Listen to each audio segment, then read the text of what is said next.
इससे बड़ी breaking news नहीं हो सकती दोस्तों। इस्राएल के प्रधानमंत्री बेंजामिन नेतन्याहू और पूर्व रक्षा मंत्री योआव गैलेंट के खिलाफ गिरफ्तारी का वारंट जारी हो चुका है। हेग स्थित इंटरनेशनल क्रिमिनल कोर्ट यानी अंतर्राष्ट्रीय आपराधिक अदालत ने योआव गैलेंट और बेंजामिन नेतन्याहू के खिलाफ गिरफ्तारी का वारंट जारी कर दिया है। अपने स्क्रीन पर देखिए दोस्तों, दुनिया के मानचित्र पर ये जो तमाम देश हैं जिन्हें आप हरा में देख रहे हैं, ग्रीन में जो तमाम देश देख रहे हैं, इन देशों में जैसे ही बेंजामिन नेतन्याहू या योआव गैलेंट कदम रखेंगे तो उन्हें गिरफ्तार किया जा सकता है। सही सुना आपने दोस्तों। और जाहिर सी बात है, इंटरनेशनल क्रिमिनल कोर्ट के इस फैसले को अमेरिका और बेंजामिन नेतन्याहू ने सिरे से खारिज कर दिया है। मैं उसकी चर्चा करने वाला हूं। दिलचस्प बात यह है दोस्तों कि आईसीसी का यह फैसला एक तरफा नहीं है। एक तरफ बेंजामिन नेतन्याहू और योआव गैलेंट के खिलाफ गिरफ्तारी का वारंट जारी किया गया है, इसके अलावा हमास के एक अधिकारी के खिलाफ भी गिरफ्तारी का वारंट जारी किया गया है। यानी कि यह फैसला एक तरफा नहीं है। खबर क्या कह रही है दोस्तों, वो मैं आपको बतलाने वाला हूं, जो एक एक करके आपके स्क्रीन पर आ रही है। नेदरलैंड्स में अंतर्राष्ट्रीय अपराध न्यायालय ने कहा है कि नेतन्याहू और उनके पूर्व रक्षा मंत्री ने जानबूझकर और जानते हुए गाजा में आम नागरिकों को जीवित रहने के लिए आवश्यक वस्तुओं जैसे भोजन, पानी, दवाएं और चिकित्सा सामग्री, ईंधन और बिजली से वंचित कर दिया। यह बयान 3 न्यायाधीशों के पैनल द्वारा जारी किया गया था, जिसने सर्वसम्मति से नेतन्याहू, योआव गैलेंट और हमास के अधिकारियों के खिलाफ गिरफ्तारी वारंट जारी करने का फैसला किया।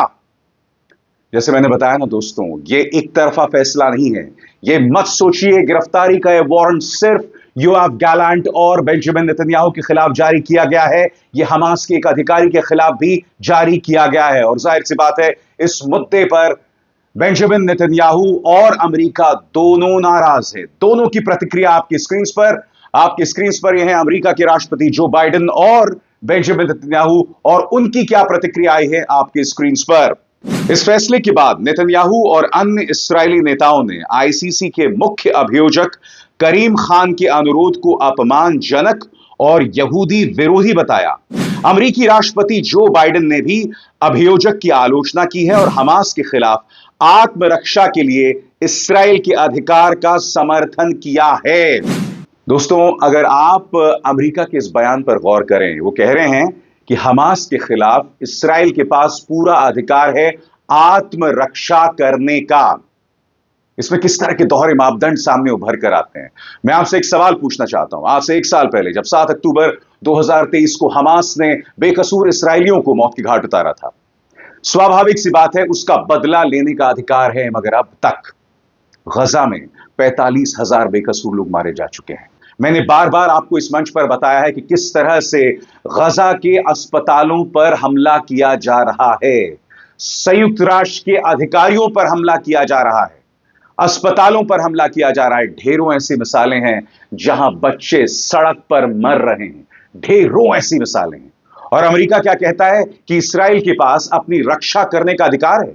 उस बात से कोई इनकार नहीं कर रहा है। दोस्तों, मैं आपसे एक सवाल पूछना चाहता हूं। बेकसूर बच्चों को मारना, अस्पतालों पर हमला करना, संयुक्त राष्ट्र के अधिकारियों पर हमला करना, उन जगहों पर हमला करना जहां गजा के निवासियों या लेबनान के निवासियों के लिए राहत सामान है, ऐसी जगहों पर हमला करना क्या इस्राएली आत्मरक्षा में आता है? यह अपने आप में कितना शर्मनाक बयान है दोस्तों, अगर आपके जहन में सवाल होगा कि क्या वाकई बेंजामिन नेतन्याहू इन देशों में कदम रखेंगे और उनकी गिरफ्तारी हो जाएगी। आप बाकायदा देख सकते हैं कि जो देश यहां पर आपको ग्रीन में दिखाई दे रहे हैं, यानी हरे में दिखाई दे रहे हैं, जैसे ही बेंजामिन नेतन्याहू यहां कदम रखते हैं उन्हें गिरफ्तार किया जा सकता है। सबसे बड़ी बात, आईसीसी के पास अपनी कोई पुलिस नहीं है, उनके पास महज दिशा निर्देश हैं। आपकी स्क्रीन पर इस बात को मैं समझाना चाहता हूं। यह ध्यान देना महत्वपूर्ण है कि आईसीसी के पास अपने आदेशों को लागू करने की कोई पुलिस नहीं है और यह अदालत के सदस्य देशों पर निर्भर करता है कि वे गिरफ्तारी वारंट को लागू करें। इसके बावजूद इस फैसले से नेतन्याहू और गलांत के लिए विदेश यात्रा करना मुश्किल हो जाएगा।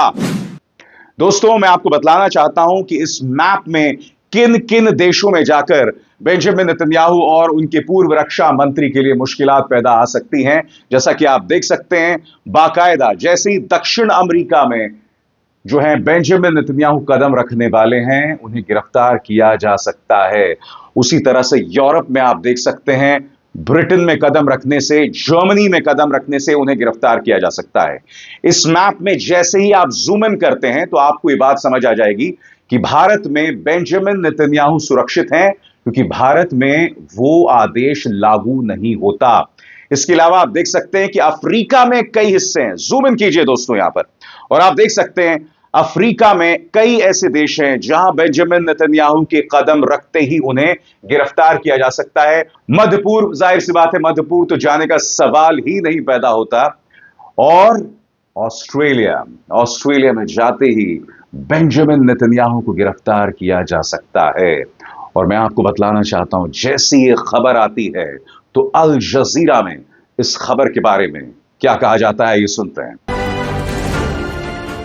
We interrupt our programming on Al Jazeera to bring you some breaking news. And the International Criminal Court has issued arrest warrants for Israel's Prime Minister Benjamin Netanyahu and former Defense Minister Yoav Gallant for alleged war crimes in the Gaza Strip. It's also issued warrants for Hamas leader Mohammed Diab al-Masri. Let's bring in Step Vasin, who's on the phone from The Hague, where those arrest warrants were issued. Talk to us about what the rejects for these warrants say, Steph. Yes, the court has just issued these arrest warrants, 3 arrest warrants, one for Hamas leader known as Dave, and 2 for the Israeli leaders Benjamin Netanyahu, the Prime Minister, and Defense Minister Yoav Gallant. The arrest warrants are for crimes against humanity and war crimes committed from at least October 8, 2023, until the request for the arrest warrants was issued by the prosecutor 6 months ago on May the 20th.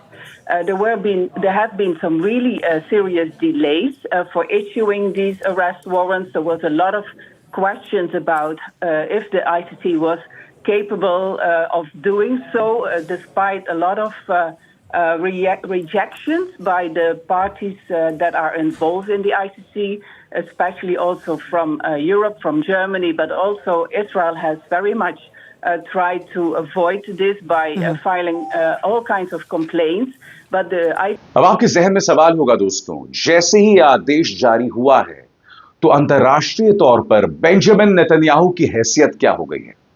आपने अक्सर देखा होगा most wanted, dead और alive. मैं ये नहीं कह रहा हूं कि नेतन्याहू के लिए भी ऐसा आदेश जारी हो गया है, मगर अगर एक देश के प्रधानमंत्री के लिए ये आदेश जारी हो जाता है तो इससे ज्यादा शर्मनाक बात कुछ नहीं हो सकती है। आपकी स्क्रीन पर अंतर्राष्ट्रीय अपराध न्यायालय द्वारा जारी की गई गिरफ्तारी वारंट के बाद नेतन्याहू और अन्य लोगों को अंतर्राष्ट्रीय रूप से वांछित अपराधियों में बदल देता है, लेकिन उनमें से कोई भी जल्द ही अदालत के सामने आने की संभावना नहीं है। आईसीसी अपने सदस्य देशों से सहयोग पर निर्भर करता है, जिसमें इस्राइल और उसका मित्र देश अमेरिका शामिल नहीं है।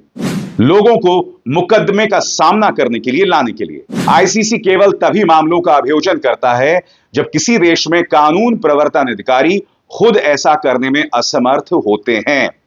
यह न्यायालय द्वारा जारी गिरफ्तारी वारंट एक महत्वपूर्ण कदम है, लेकिन इसके व्यावहारिक परिणाम सीमित हो सकते हैं, क्योंकि इस्राइल और अमेरिका आईसीसी के सदस्य नहीं हैं। दोनों सदस्य नहीं है, इस बात पर गौर करना पड़ेगा।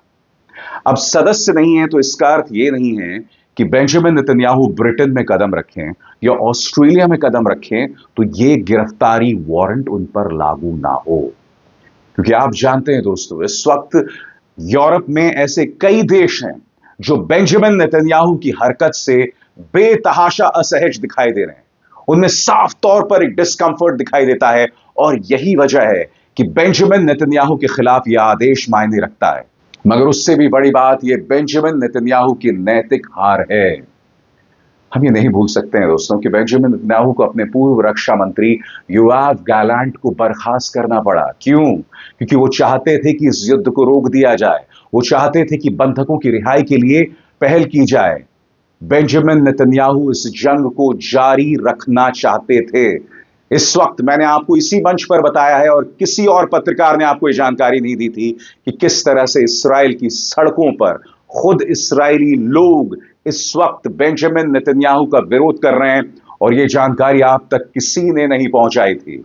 आपको इस बात पर भी गौर करना पड़ेगा कि आईसीसी ने यानी कि अंतर्राष्ट्रीय अपराध अदालत ने यह सख्त तेवर क्यों अपनाए हैं। जो सबसे महत्वपूर्ण हिस्सा है उनके दस्तावेज पर, उस पर भी गौर कीजिए। अदालत ने कहा है कि उसके पास यह मानने के लिए वाजिब आधार है कि नेतन्याहू और गलांत ने गजा में आम नागरिकों पर हमले की देखरेख की और उन पर युद्ध में भुखमरी का इस्तेमाल करने का आरोप लगाया। अदालत ने यह भी कहा कि इस्राएल की ओर से अदालत के अधिकार क्षेत्र को स्वीकार करना आवश्यक नहीं है, क्योंकि इस्राएल अदालत का सदस्य नहीं है जो नेदरलैंड्स की हेग में मौजूद है।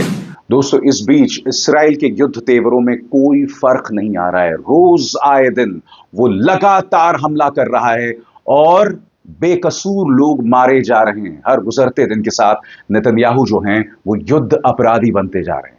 मगर सबसे बड़ी बात, इस आदेश में सिर्फ नेतन्याहू और योआव गैलेंट का जिक्र नहीं है, इसमें हमास के अधिकारी का भी जिक्र है। यानी कि हमास की हरकतों पर भी एक बहुत बड़ा सवालिया निशान इंटरनेशनल क्रिमिनल कोर्ट यहां पर उठाता हुआ दिखाई दे रहा है। इस बीच बेंजामिन नेतन्याहू ये बार बार प्रमाणित कर रहे हैं कि वो एक अंतर्राष्ट्रीय अपराधी हैं। उन्होंने गजा में हमले में करीब 88 लोगों को मौत के घाट उतार दिया और ये हमले जो हैं नॉर्दर्न और सेंट्रल गजा में हुए हैं। इसके अलावा अल जजीरा ये भी कह रहा है कि इस्राएल ने लेबनान में भी हमले जो हैं बढ़ा दिए हैं। अल जजीरा के मुताबिक Israeli forces have also stepped up attacks on Lebanon with intense bombardment reported in Tyre and Lebanon's eastern district of Baalbek, where more than 47 people were killed. गजा में 88 और लेबनान में 47 लोग 24 घंटों में मारे जा चुके हैं। और आप सब जानते हैं कि इनमें हमास और हिजबुल्लाह के बमुश्किल चंद फाइटर्स होंगे। अधिकतर लोग जो लेबनान और गजा में मारे जा रहे हैं वो बेकसूर लोग हैं। और बेंजामिन नेतन्याहू की इस ज्यादती, इस अत्याचार में कोई कमी नहीं सामने उभर कर आ रही है, जो अपने आप में बहुत ज्यादा शर्मनाक है। और इस पृष्ठभूमि, इस बैकग्राउंड में इंटरनेशनल क्रिमिनल कोर्ट का यह आदेश सामने उभर कर आता है, जो बेंजामिन नेतन्याहू के लिए एक बहुत बड़ी शर्मिंदगी की वजह है। अभिसार शर्मा को दीजिए इजाजत। नमस्कार। स्वतंत्र और आजाद पत्रकारिता का समर्थन कीजिए, सच में मेरा साथी बनिए। बहुत आसान है दोस्तों, इस ज्वाइन बटन को दबाइए और आपके सामने आएंगे ये 3 विकल्प, इनमें से एक चुनिए और सच के इस सफर में मेरा साथी बनिए।